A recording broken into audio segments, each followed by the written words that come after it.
Hello friends, welcome to Grewal tutorial. आज जो है हम बीएड सेकंड ईयर का नेक्स्ट पार्ट कर रहे हैं, यानी कि यूनिट 3 में है नॉलेज एंड करिकुलम की, उसका ये नेक्स्ट पार्ट है। इस पार्ट के अंदर जो है हम बेसिस ऑफ करिकुलम के बारे में डिस्कस करेंगे।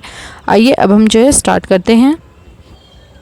बेसिस ऑफ करिकुलम, यानी कि जब भी हम करिकुलम को डेवलप कर रहे हैं तो किन चीज़ों का ध्यान रखेंगे, किस तरीके से हम किसी भी सब्जेक्ट का, जैसे कि इकोनॉमिक्स का, साइकोलॉजी का, किस तरीके से हम जो है उसको डेवलप करना चाह रहे हैं, उन सब चीज़ों के बारे में हम स्टडी करेंगे। हमारा जो करिकुलम है वो एक ऐसा प्रोसेस है जो कि चलता ही रहेगा हमेशा ही, और उसमें जो है एडजस्टमेंट भी की जा सकती हैं टीचर्स के थ्रू, या फिर कोई भी हमारी डिस्ट्रिक्ट वाइज भी कोई अगर इनपुट डालना चाह रहा है, उसके अंदर कुछ एडिशन करना चाह रहा है तो वो भी कर सकते हैं। करिकुलम प्रोसेस जो है सक्सेसफुल होता है, site and district leadership need to be available and open to working with the teacher and the curriculum developer as well. यानी कि करिकुलम हमारा डेवलपमेंट प्रोसेस तभी हम सक्सेसफुल मान सकते हैं जब हम इसके अंदर करिकुलम डेवलपर के साथ साथ हम टीचर्स को भी ज़्यादा इन्वॉल्वमेंट करें। When planning for the curriculum improvement, two categories of basis should be understood। दो कैटेगरी के हमारे बेसिस हैं जिनको हमें करना है। फर्स्ट वन आता है इंस्टीट्यूशनल इन नेचर, और दूसरा होता है जो कि डायरेक्टली ह्यूमन के ऊपर अफेक्ट करता है, यानी कि पीपल को अफेक्ट डायरेक्टली करेगा। आइए अब हम इन सब के बारे में स्टडी करेंगे। अब जो है हम दो बेसिस के बारे में स्टडी करेंगे। First one is institutional in nature, यानी कि जब भी हम करिकुलम की प्लानिंग करेंगे उसके अंदर हमें हर चीज़ों को जो है इंक्लूड करना होगा, चाहे डोमेन हो, चाहे कंटेक्स्ट हो हमारा, चाहे कैरेक्टरिस्टिक हो, जो भी स्कूल की सिचुएशन चल रही है या फिर ट्रेंड चल रहे हैं या फिर हमारे आसपास कोई भी इशू चल रहे हैं, उन सब चीज़ों को इसके अंदर इंक्लूड किया जाएगा और उसी के अकॉर्डिंग हमारा जो करिकुलम है उसको तैयार किया जाएगा।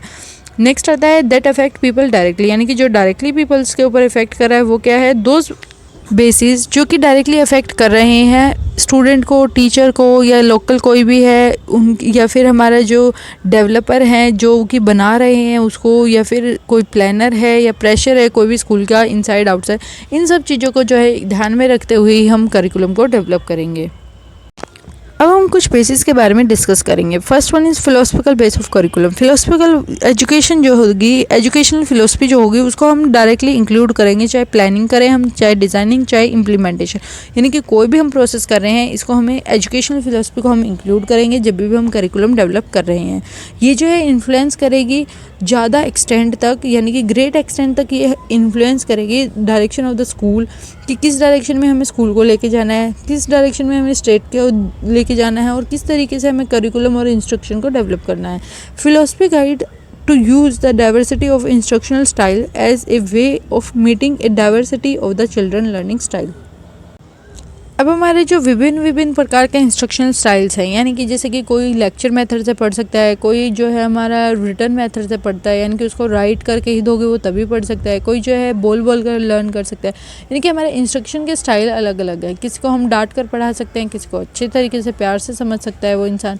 तो यानी कि हमें अलग अलग स्टाइल को किस तरीके से अलग अलग बच्चे पे अप्लाई करना है, ये हमें फ़िलोसफी जो है वो गाइड करेगी कि यानी कि आपको किस बच्चे के ऊपर कौन सा जो स्टाइल है उसको अपनाना चाहिए।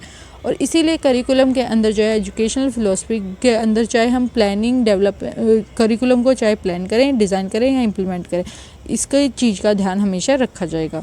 नेक्स्ट आता है हमारा political base of curriculum. Political जो है हमारे पॉलिटिक्स जो होती है वो हमेशा ही इन्फ्लुएंस करती आ रही है हमारे करिकुलम को, क्योंकि सबसे मेन पार्ट हमारा यही होता है कि कितना बजट जो है दिया जाता है उसको इम्प्रूव करने का, यानी कि हमारे एजुकेशनल सिस्टम को कितना बजट मिलता है कि वो और ज़्यादा डेवलप कर पाए और ज़्यादा इम्प्रूव कर पाए। ये सबसे ज़्यादा मेन पॉइंट होता है जिसकी वजह से जो है हमारा बेस जो करिकुलम है उसको ध्यान में रखकर बनाया जाएगा, यानी कि इस चीज़ को भी ध्यान में रखा जाएगा कि कितना हमें फ़ंड मिला है, कितना हम इसको कहाँ कहाँ यूटिलाइज़ कर सकते हैं, किस तरीके से हम डेवलप कर सकते हैं बिल्डिंग्स वगैरह, या जो भी हमें किस किस चीज़ की ज़रूरत है, और हम कौन कौन से इक्विपमेंट जो है आसानी से प्रोवाइड कर सकते हैं। यानी कि राजनीति जो है सबसे ज़्यादा हमें इन्फ्लुएंस करेगी, चाहे वो हम जो है कोई भी गोल सेट करें या फिर हमें कोई मटेरियल चाहिए जिससे हम जो है इम्प्रूवमेंट कर पाएँ, जिससे एग्जामिनेशन सिस्टम, यानी कि हर जगह पर हमें जो है पॉलिटिक्स ज़्यादा से ज़्यादा क्या है इफ़ेक्ट करेगी जब भी हम करिकुलम को डेवलप करें। Next one is technological base of curriculum. अब जो है टेक्नोलॉजी का यूज़ ज़्यादा से ज़्यादा बढ़ता जा रहा है। इंडिया के अंदर जो हम देखें तो 21st सेंचुरी से ज़्यादा यूज़ होने लगा है। तो इसके अंदर हमारी अब जो लर्निंग है वो ऑनलाइन भी शिफ्ट हो चुकी है। अब कोविड की वजह से तो बिल्कुल ही डिपेंड ऑनलाइन ही कर रही है, यानी कि टेक्नोलॉजी का भी इफ़ेक्ट पड़ रहा है बच्चों की लर्निंग पे, उनके एजुकेशन कोर्स पे। आजकल बच्चा जो है मल्टीमीडिया से अलग अलग तरीके से वो सीख पा रहा है। कोई यूट्यूब से पढ़ता है, कोई ऐप से पढ़ सकता है, कोई इंस्टीट्यूट से कोचिंग ले रहा है, लेकिन वो भी ऑनलाइन ले रहा है। यानी कि इस तरीके से हमारे टेक्नोलॉजी को भी ध्यान में रखकर करिकुलम को डेवलप किया जाएगा। Next one is social based curriculum. Social diversity के बारे में पहले हम जान लेते हैं कि हमारा रिलीजन, कल्चर या फिर हमारे जो सोशल ग्रुप हैं वो सारी चीज़ें इफ़ेक्ट करेंगी जब भी हम करिकुलम को डेवलप करेंगे।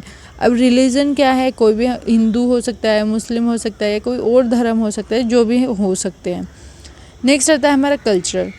किसी का कल्चर कुछ फॉलो कर रहा है, कोई ट्रेडिशन पे आज तक भी निर्भर कर रहा है, कोई जो है मॉडर्न सोसाइटी को भी एक्सेप्ट कर चुका है। यानी कि हमारे ट्रेडिशन भी इफ़ेक्ट कर रहा है, साथ के साथ हमारी सोशल ग्रुपिंग, यानी कि जैसे कि हम किस सोसाइटी में किस तरीके के लोगों के बीच में रह रहे हैं, ये सारी चीज़ें जो है इफ़ेक्ट करेंगी और उसी के अकॉर्डिंग जो है हमारा करिकुलम भी डिसाइड होगा। लेकिन करिकुलम हमेशा क्या प्रमोट करेगा, वो इक्वालिटी के ऊपर बेस होगा। वो ऐसे नहीं दिखाएगा कि धर्म की लड़ाई करो या फिर आपकी एक कास्ट को ऊपर दिखा रहा है एक को नीचे, वो ऐसा कुछ भी नहीं करेगा। यानी कि हमारा करिकुलम कैसा होगा, जो कि इक्वालिटी को ज़्यादा से ज़्यादा प्रमोट करेगा, ज़्यादा से ज़्यादा उसको बढ़ाएगा और जो सोसाइटी एक्सपेक्ट कर रही है उसको वही मिलेगा। यानी कि अगर सोसाइटी अब जो है अनइक्वालिटी अगर वो दिखा रहे हैं तो फिर जो करिकुलम है उसको एक्सेप्ट नहीं किया जाएगा। यानी कि हमारा करिकुलम कैसा होना चाहिए, जो कि इक्वालिटी को प्रमोट करे। Next one is sociological base of curriculum. Sociological base of curriculum के अंदर क्या होगा, कोई भी जब भी हम डेवलपमेंट कर रहे हैं तो हम एबिलिटीज़ एंड कैपेबिलिटीज़ देखेंगे चिल्ड्रन की। It also has a personal interest to be served through the process of schooling education. यानी कि हमें जो है हमेशा ये देखना होगा कि किस तरीके से बच्चे की एबिलिटी है, क्या उनकी कैपेसिटी हो सकती है, उसी के अकॉर्डिंग जो है हम करिकुलम को डिसाइड करेंगे।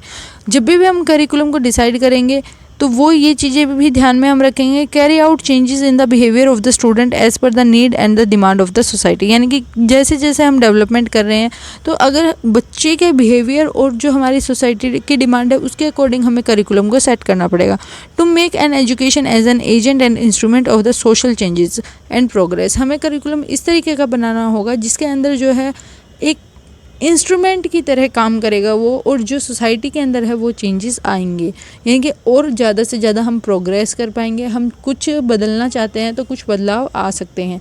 जैसे कि जो पुराना ट्रेडिशन है उसके अंदर गर्ल चाइल्ड को ज़्यादा नहीं पढ़ाया जाता था, अब का जो ट्रेडिशन है उसके अंदर पढ़ाया जा रहा है। यानी कि इस तरीके से करिकुलम को बढ़ावा दिया गया है जिसमें चेंजेस हम कर सकते हैं, प्रोग्रेस हम कर सकते हैं। और साथ के साथ जो है हमें अपॉर्चुनिटीज़ देनी होंगी बच्चों को, लर्निंग एक्सपीरियंस उनको देने होंगे, यानी कि ताकि वो अच्छे से अपना प्रोग्रेस कर पाएँ, अच्छे से काम कर पाएँ। नेक्स्ट आता है हमारा psychological base of curriculum. It helps in deciding what content of the learning experience in the form of a curriculum should be provided to the children in a particular class or a grade level in view of their need and teaching learning situation. The psychology of the individual difference has led to a plan and development of curriculum in such a way to cater the individual differences found in the children with respect to their ability, capacity, need, interest, attitude and other potentiality. यानी कि हमारी जो psychology है, यानी कि बच्चे की जो साइकोलॉजी है उसके अकॉर्डिंग हम करिकुलम को डिसाइड करेंगे। अगर आप उसके अकॉर्डिंग करिकुलम को नहीं डिसाइड कर पा रहे हैं तो वो बच्चा जो है उसको नहीं कर पाएगा। अब जैसे कि आपको पता है 5th स्टैंडर्ड का बच्चा कहाँ तक बच्चा सीख सकता है, तो आप उतना ही लिमिट उन बच्चों को सिखाएंगे।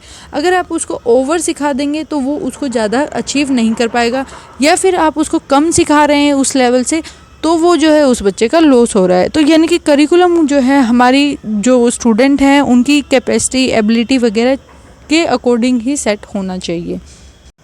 Next one is economy base of curriculum. यानी कि अब हमारा जो करिकुलम है वो इस तरीके का होना चाहिए कि जो हम सिखा रहे हैं, यानी कि जैसे कि हम अब बीएड की डिग्री ले रहे हैं, बीएड की डिग्री के बाद आप करने क्या वाले हैं, यानी कि स्कूल में आप पढ़ाने जाएंगे। अब लेकिन अगर आपको बीएड में जो आपको पढ़ाया गया है उसकी अगर आपको नॉलेज प्रॉपर नहीं है तो आप वहाँ जाकर कंफ्यूज होंगे।